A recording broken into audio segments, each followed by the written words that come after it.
Welcome to the second tutorial video of Mera Salon business. Here we will learn how to create a service menu for our salon.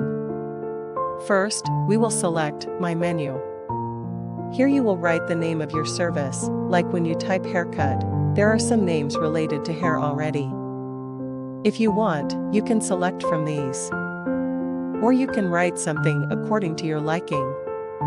Below that, you can write a description of the service, like the brand name or who will do it, or with or without wash, if you want something like this.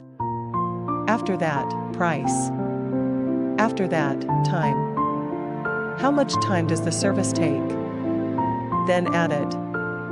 In the same way, everyone can add our entire service one by one. If you want to update a service, you can do that easily. Click on the service. Do what you want to change. After that, update it. In the next video, we will see how to make the details of our staff. Stay with us. Thank you.